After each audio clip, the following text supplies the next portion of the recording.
Madam, ఈ మధ్య కాలంలో మోకాళ్ళ నొప్పులతో బాధపడేవారు ఎక్కువ అవుతున్నారు. అసలు ఈ మోకాళ్ళ నొప్పులు ఎందుకొస్తాయి? మోకాళ్ళ నొప్పులకి most common reason wear and tear అండి.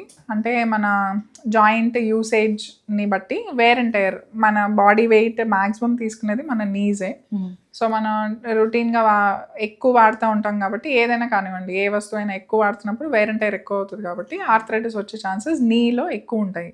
సో కామన్గా ఇప్పుడు యంగ్లో కూడా ఆర్థరైటిస్ చూస్తున్నాము, కానీ ఇది ఓన్లీ ఆస్టియో ఆర్థరైటిస్ అని అనలేము. అంటే only wear and tear related arthritis కాదు. సో దీనికి ఇమ్యూనిటీ రిలేటెడ్ ఇష్యూస్ ఉండొచ్చు, అంటే మీ సోరియాటిక్ ఆర్థరైటిస్ అయి ఉండొచ్చు, లేకపోతే ఇమ్యూన్ మీడియేటెడ్ డ్యామేజ్ అవటం వల్ల ఆర్థరైటిస్ రావచ్చు.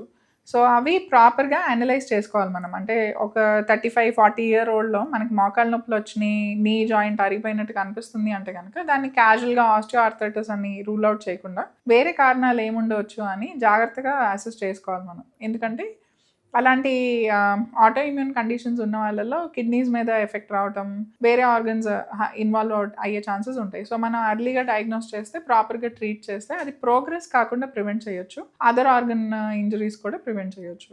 మళ్ళీ ఇప్పుడు సన్ ఎక్స్పోజర్ అడిక్వేట్ లేకపోవటం వలన calcium deficiencies, vitamin D3 deficiency ఉన్నప్పుడు మన ఎంత కాల్షియం ఇంటేక్ చేసినా కూడా అది యూటిలైజ్ అవ్వదు, బాడీ యూజ్ చేయలేదు దాన్ని. బోన్ మీద వెళ్ళి డిపాజిట్ అయ్యి యూజ్ చేయడానికి విటమిన్ D3 ఖచ్చితంగా కావాలి. సో దానివల్ల న్యూట్రిషనల్ డెఫిషియన్సీస్ వల్ల వచ్చే బోన్స్ వీక్ అవటం వల్ల ఆర్థరైటిస్ అర్లీగా వస్తుంది. ఓకే. లైఫ్ స్టైల్, మనం ఎక్కువ నుంచునుంటేనో నడుస్తూ ఉంటేనోనే వేర్ అండ్ టైర్ అవ్వదు. ఓకే. ఎక్కువసేపు కూర్చునున్నా కూడా జాయింట్ మీద కంటిన్యూస్గా స్ట్రెయిన్ ఉంటుంది. సో దానివల్ల కూడా ఆర్థరైటిస్ వచ్చే ఛాన్సెస్ ఎక్కువ అవుతుంది. ఒబిసిటీ ఉన్న వాళ్ళకి కూడా the next most important thing is obesity. So మనం వెయిట్ ఎక్కువ అవుతా ఉన్నప్పుడు మన కాళ్ళు బరువు ఎక్కువ మోయాలి కాబట్టి దానివల్ల కూడా మనకి వేర్ అండ్ టైర్ ఎక్కువ అయ్యి మనకి నీ పెయిన్స్ అనేవి వస్తాయి. కానీ చాలామంది ఇలా ఒబిసిటీ ఉన్న వాళ్ళు వాకింగ్ చేయడం వలన వెయిట్ లాస్ అవ్వడం కోసమని వాకింగ్ చేస్తూ ఉంటారు. దానివల్ల ఈ మోకాళ్ళ నొప్పులు వస్తున్నాయని చెప్తూ ఉంటారు. యాక్చువల్లీ వెయిట్ ఎక్కువ ఉండటం వల్ల నీ మీద లోడ్ అయ్యి మనకి ఆ నీ పెయిన్స్ అని అనిపిస్తాయి. ఇది డైరెక్ట్ నీ జాయింట్ కన్నా కూడా మజిల్ పెయిన్స్ ఉండే ఛాన్సెస్ ఎక్కువ ఉంటాయండి. వాళ్ళు ఏం చేస్తారు, మనం వాక్ చేసే ముందు స్ట్రెచ్చింగ్ చేయాలి, వాక్ చేసిన తర్వాత స్ట్రెచ్చింగ్ చేయాలి. Okay. Knee joint strengthening exercise చేయాలి. ఎందుకంటే మనం వెయిట్ ఎక్కువ ఉన్నప్పుడు జాయింట్ మీద డైరెక్ట్ లోడ్ అవుతుంది కాబట్టి మన మోకాలు చుట్టూతా వాస్టస్ మజిల్ అని ఉంటుంది, ఒక చిన్న మజిల్ ఇక్కడ.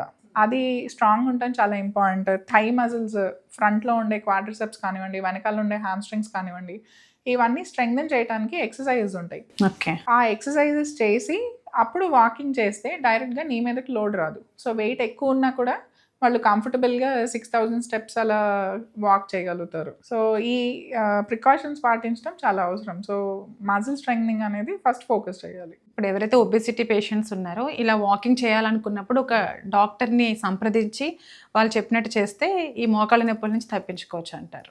డెఫినెట్గా మీరు ఆ మజిల్స్, నేను చెప్పిన సెట్ ఆఫ్ మజిల్స్ మీద ఫోకస్ చేసి ఫస్ట్ దానికి రిలేటెడ్ ఎక్సర్సైజెస్ చేసి, అంటే మనం బెడ్లో నుంచి లెగవక ముందే దానికి మజిల్స్కి సంబంధించిన ఎక్సర్సైజెస్ కంప్లీట్ చేసి ఆ తర్వాత వాకింగ్ చేస్తే నీ మీద స్ట్రెయిన్ తక్కువ వస్తుంది.